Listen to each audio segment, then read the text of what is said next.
This is just a short preview of what we will create today. Enjoy!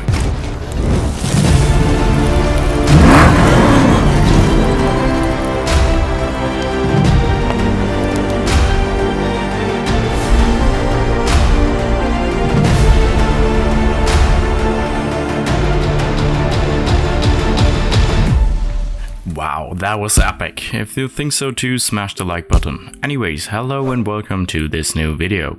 Today I'm gonna show you how I created this Batman related artwork. But before we go on with the video, I wanna take a second to appreciate your support and that we are already about 950 people who decided to follow me on my journey. If you feel like you enjoy what you're watching on this channel, you could also decide to follow me here. If you want to support me even more, I'm on Instagram too, the name will appear on the screen right now, or a link to my account will be in the description. Since social media stuff is checked off, let's start with the actual video. So to start things off, here's some information about the project. This project is called Batman's Duty and it's obviously inspired by the Batman movies. It has 4K resolution, took me about 2.5 hours to create, and contains 10 different images.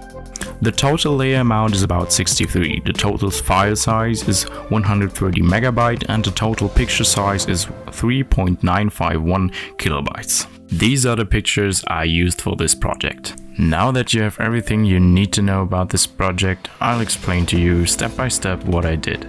Step 1. Creating the background. Okay. So first I had this idea in my mind of Batman standing in front of his car with a lot of flames and burning stuff around him. I started by adding his vehicle and I added some auxiliary lines.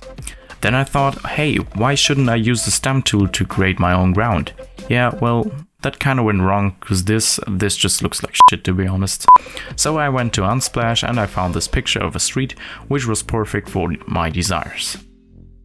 I made some color adjustments to the street to match it to the building, which I also found on Unsplash. For the building I had to match the perspective too, so I transformed it until I was happy and so that it looked quite realistic.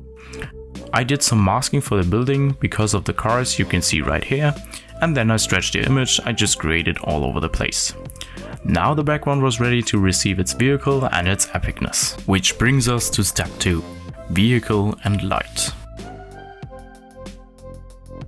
I added the vehicle this time for real and I started by cropping it out. By using a specific technique I could use the shadow from the original picture. After that I put this fiery explosion thing behind Batman's car, and in addition to that I created a glow and I set the whole picture into nighttime. Because it looked unrealistic I needed to add a different sky. Furthermore I added more blue tones to the background to really create the feeling of a night scene. Next I added some blur in the back of the picture to create depth of field. In connection with the explosion I had to add highlights to the vehicle. I took my time to create realistic light and really get that light condition.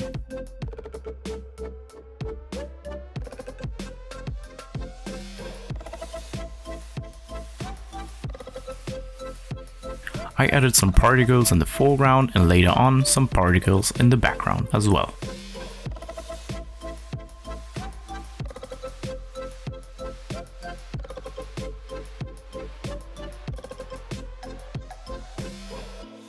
Now leading on with step 3, Batman. I started the third step with obviously adding Batman, but not only that, I had to match the perspective with Batman and the background he was supposed to stand on. I cropped him out and added him to the scene. To keep some kind of perspective, I wanted Batman to stand behind a fire. This required a lot of color adjustments and creating highlights, but we will get to that in a second. First I got to do some level adjustments and I needed to add some more blue tones to Batman.